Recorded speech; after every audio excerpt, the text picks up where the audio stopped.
The morning Jake Mitchell gave away his last meal, he had no idea he was trading scrambled eggs for a miracle. His hands trembled as he pushed the styrofoam container across the weathered park bench, watching the elderly woman's eyes fill with tears. His stomach had been growling for hours, and his 6-year-old daughter Emma was waiting at home with nothing but stale cereal in the cupboard. But something in the woman's hollow cheeks and threadbare coat made his own hunger feel insignificant. As she whispered, "God bless you," through cracked lips, Jake wondered if kindness was all he had left to give in this world that had taken everything else. He never expected that single act of compassion would shatter his life apart and rebuild it into something beyond his wildest dreams. Jake's story wasn't unique in struggling America. 3 years ago, his wife Sarah died in a car accident, leaving him alone with Emma and a mountain of medical debt that bankruptcy couldn't fully erase. He worked double shifts at a warehouse, his body aching by noon, his soul exhausted by sunset. Every dollar was counted, every meal planned down to the penny. The breakfast sandwich from the corner deli had been his one weekly splurge, a Thursday morning tradition that made the grinding poverty feel almost bearable. That particular Thursday started like any other. Jake picked up his usual order, extra bacon, and headed to Patterson Park for the 15 minutes of peace he carved out before his shift.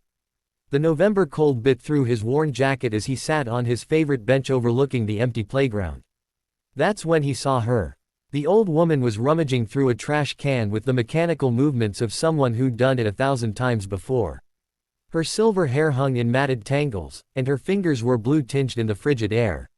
She pulled out an empty coffee cup, checking for drops, and Jake's heart cracked open.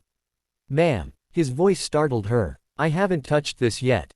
Would you like it?" She turned slowly, suspicion and hope warring in her cloudy eyes. Up close, Jake could see she was probably in her 70s, maybe older, with a face that held the ghost of beauty in better days. Her clothes, though dirty, had once been expensive, he could tell from the cut of her coat, now held together with safety pins. "I couldn't," she said, but her gaze locked onto the container like a lifeline. "Please. I insist." Jake stood and placed it in her trembling hands. "There's orange juice too." The woman clutched the food to her chest and began to cry, silent tears tracking through the dirt on her face. "You have no idea what you've just done," she whispered. Jake thought she meant the meal. He was wrong. He left her there on the bench, his stomach protesting as he walked to work. All day, as he loaded boxes and hauled pallets, he thought about her. That night, Emma asked why dinner was just peanut butter sandwiches again, and he told her about the woman in the park. His daughter, wise beyond her years, hugged him tight and said, "Mommy would be proud, Daddy." The following weeks blurred together in their usual exhausting rhythm. Jake didn't return to that bench, he couldn't afford another breakfast sandwich, and somehow going there without one felt wrong. He picked up extra overtime hours, trying to save enough for Emma's upcoming birthday. She'd asked for nothing, which broke his heart more than any tantrum could have. It was a Tuesday afternoon, exactly 3 weeks after the encounter, when everything changed. Jake was loading a truck when his supervisor called him to the office. His first thought was panic. Had he done something wrong? Was he being fired? His legs felt weak as he climbed the stairs. 3 people waited in the small conference room. 2 were in expensive suits, a man and a woman, both holding leather briefcases. The third was a younger woman with kind eyes and a social worker's badge. "Mr. Mitchell, I'm David Chen, and this is Patricia Holloway," the man said, standing to shake Jake's hand. "We're attorneys with Holloway and Associates. Please, sit down." Jake's mouth went dry. "I don't understand. What's this about?" Patricia Holloway opened her briefcase and pulled out several documents. Her voice was gentle but professional. "Mr. Mitchell, do you remember meeting an elderly woman in Patterson Park on November 7th? You gave her your breakfast." The memory flooded back. "Yes, but, is she okay? Did something happen to her?" "That woman was Margaret Holloway, my mother," Patricia said, her voice thick with emotion. "And yes, something happened. You saved her life." Jake shook his head, confused. "I just gave her a sandwich." "You gave her more than that," David interjected. "Mrs. Holloway had been missing for 6 days. She suffers from advanced Alzheimer's disease and had wandered away from her care facility. She was hypothermic, malnourished, and according to doctors, had maybe 48 hours left before organ failure. Your act of kindness helped her survive until she was found 3 hours later. Patricia wiped her eyes. A park maintenance worker saw you give her food and called the authorities. They arrived just in time. Because you helped her, because you showed her humanity when she couldn't even remember her own name, my mother is alive. Jake felt tears burning behind his eyes. I'm so glad she's okay. But I don't understand why you're here. The lawyers exchanged glances. David pulled out more paperwork. My mother's medical crisis made us realize we needed to update her estate plans. In doing so, she insisted on one thing: finding the man who helped her and saying thank you properly. That's not necessary, Jake protested. Anyone would have. But they didn't, Patricia cut him off firmly. Dozens of people walked past her that morning. Only you stopped. Only you saw a human being worth helping. She slid a document across the table. My mother wants to establish a trust fund for your daughter's education. Full ride, any university she chooses. Jake stared at the papers, unable to process the words. I can't accept this. It's too much. There's more, David said quietly.